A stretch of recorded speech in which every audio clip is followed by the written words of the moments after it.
Hello Fortnite fans, Noobus here, and today I'm going to be dropping into Fortnite Chapter 1 Season 3 20 times. Season 3 is a fan favorite of many, and it's also the season that I started playing, so I have a lot of good memories from this time.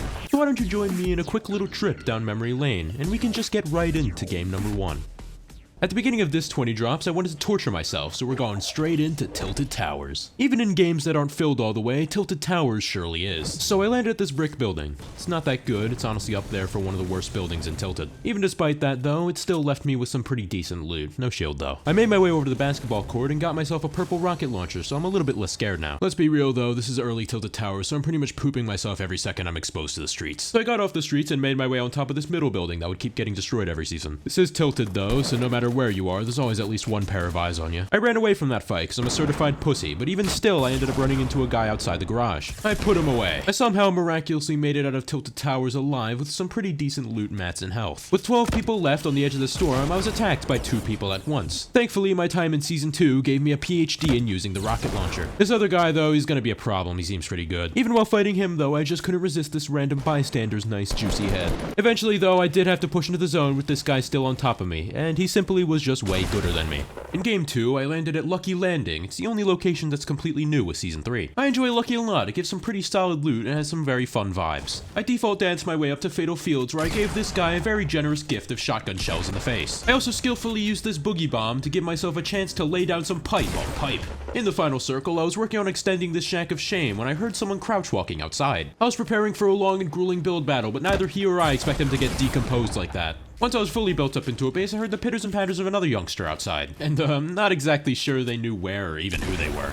In the new zone built up into another base, and there's 2 people fighting completely exposed on the ground. Why does this keep happening? I killed one of them, but I'm kinda sad I didn't get the double whammy there. So now I'm in the final circle, 3 people left, I'm in optimal position, and the other 2 are fighting. Once the game turned into a 1 vs 1, my game decided it would be the perfect time to freeze up and allow me to get hit by a grenade launcher. Even still, he was trying to push towards me while I was built up in a big stone base. And that never really ends well for anyone. I don't know why it lagged like that, but this is good. Win in Game 2. This is very good. Game 3 I landed at Flush Factory. This location's pretty slept on. There's even a dance floor here. That's pretty cool. What's not cool is how far away the zone is. It literally pulled as far north as it could possibly go. While running, I ran into this guy fighting someone else, and I decided to go for the third party. I tried to go for the C4 kill, but it doesn't throw as far as I remember it going, so I just had to resort to spraying him down. I managed to get back into the zone and heal back up to full health, but soon after that I was attacked by someone else. He got me pretty low, but I was still able to kill him. But then not even a second later, I was attacked by another person. I fought pretty well, but I'm not lasting long on 16 health. In Game 4, I didn't run into anyone until this guy who I sniped on the outskirts of Salty Springs. I wasn't about to let him heal, so I just bum rushed him with the heavy shotgun, aka the best shotgun. Later in the final circle, I built myself up into a big tower and got into a sniper duel with this player. As the storm moved, I had to push towards him while he was still based up in his sniper tower, so I put him in a blender. With 4 people left, I engaged in a build battle with this guy who thought it would be a good idea to push me. It was not.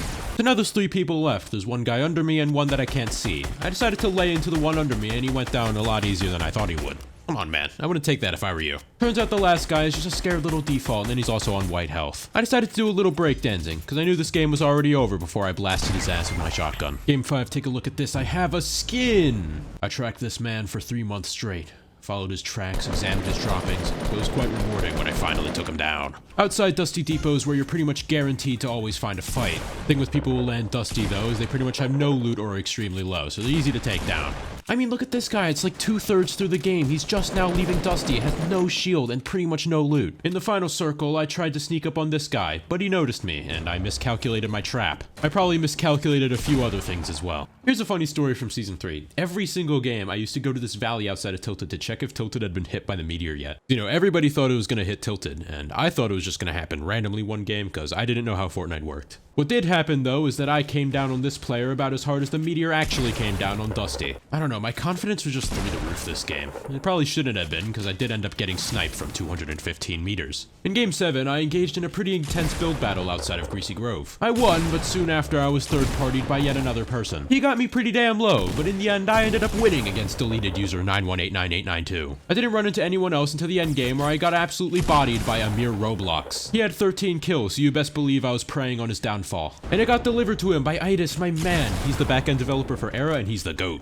In Game 8, in the lands where the 100 drops concept first began, I challenged Dude to the sloppiest fight I've had in this video so far. It almost looks like real Season 3 footage. The old minigun is the best weapon in the history of this game. You can never convince me otherwise. This is the funniest fight in the video. If you don't know, they tried to patch a double pump in Season 3 by having a delay before you could shoot your shotgun, and both of us here kind of forgot about it. Awkward fights aside though, it's now 1 vs 1, and I have a heavy shotgun, which, like I said before, is my favorite shotgun. So I won the game with ease. I didn't have to take the L on him though, that's kind of rude. In Game 9, I landed at Shifty Shafts. I like Shifty a lot, it's one of my favorites. Shifty was fairly contested this game, so much so that I almost got pickaxed. That would have been embarrassing. Thankfully, instead, I died honorably in the field of battle. In Game 10, I once again slid into the endgame without much noise, pretty much how I roll at this point. With 10 people left, I was attacked by a man who was actually quite good. He definitely needs to work on his box management skills though. This final circle was quite tight, there were 7 people left and we're all pretty much built up into our own bases. I wasn't in the best position out of the 7 of us, but I did get a supply drop which gave me a gold guided missile. This thing isn't the best weapon, it's pretty easy to counter, but when it does work, it works, and it's always at least a little funny. The circle got very small towards the end, but I was able to take the high ground, which put me in a better position compared to everybody else in the match. Then, once I was up there, I just had to wait for the other 2 players to take care of each other, and then drop down to fight the last guy. We each traded shots through this window, but in the end, when he tried to be sneaky, I was the only one who actually hit one. 4 wins in the first 10. I am popping off! Game 11, I'm back at Tilted Towers. Why must I torture myself in this way? Just like last time, I found a guy outside the garage, and also just like last time, he went down pretty easy. I escaped Tilted Towers with my life, but I didn't make it much further than that. In Game 12, I landed down a crate so I could cash in on the noob harvest. Season 3's double pump patch is so pointless. Double shotgun still works, and it's still quite good. All it does is just make pumps super clunky to use. Case in point, I should have been able to shoot this guy, but I couldn't, then died. Anarchy Acres is not good. I don't know why I keep trying to go here. I can never find a shotgun. My only chance was this guy, but he didn't have one either. Fatal Fields is better, Lazy Links is better, pretty much any other location is better than Anarchy Acres. Landed down at this place in Game 14. I don't know what it's called. It's usually called Yonder Yard, but the nightclub wasn't added until Season 4, so I don't know. No thank you, I would not like to talk about our Lord and Savior, Jesus Christ. Now, this place was pretty far away from the bus. I was not expecting this many people to go here, but I was engaged in a giant build battle with like 3 other people. I mean, like only a few seconds after I killed this guy, the other guy built up and got the drop on me. Bro. What are you doing? I'm trying to murder you. I'm not your friend. When he did finally turn his brain on, that pump might have come in handy, if he actually knew how to aim. While running from the storm, I saw this guy crouch down to heal, and I just couldn't help myself. I had to shoot him. The fight was pretty fair, but in the end, I walked away with the loot. Someone else took my mound. No, how could they? So apparently double heavy was absolutely insane, and way better than every other combination of shotguns ever. So naturally, I lost to the guy who had him. If it's any reconciliation, this guy was exposed as a hacker later, so if anything, I should have won this one. In Game 15, I took some dance lessons at Dusty Depot. I dropped out. I want this video to be exactly 10 minutes, but there's so many good games in this, I don't have enough time to go through them all. I had this lobby like 1, 2, 3, 4, 5. Game 17, I'm gonna win with the power of being rich. Got myself a guided missile, which I then proceeded to use to commit first-degree murder. They'll never prosecute me for it though, cause I'm rich. Committed my second homicide with a double heavy shotgun. This thing's absolutely insane. I then shot off another guided missile, which unfortunately caught Keonis at a very bad time. Oh wow, it's a 1v1. I didn't even realize. He was no match for the double heavy shotgun.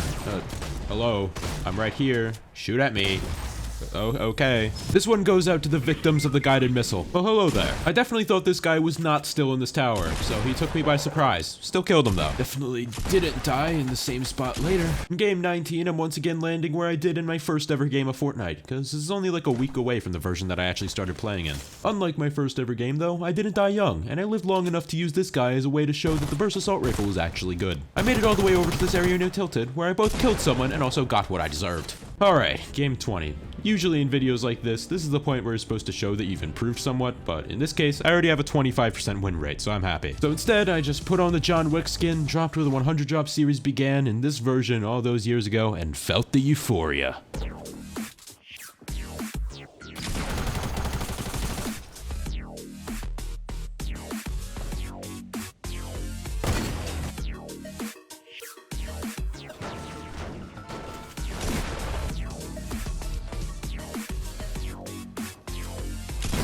Oh boy, I sure do love hitting 9 damage for a perfectly good body shot.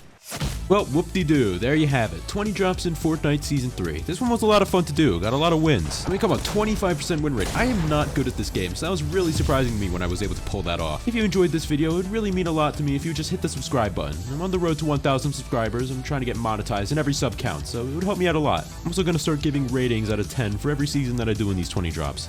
And for Season 3, I give it a solid 8 out of 10. Yeah, part of that's nostalgia, it was my first season, but I do genuinely think it's a really good one. My only real gripe with it is the shotgun delay. It does make everything slow and clunky and annoying, but if that was not in the game, Season 3 would probably be in my top 3 favorite seasons of all time. Anyway, this would not be possible without Project Era. Go join them, they're great. Go watch all my other videos as well, they're also great. Well, that's all I got for now. See you in the next one, goodbye, and thanks for watching.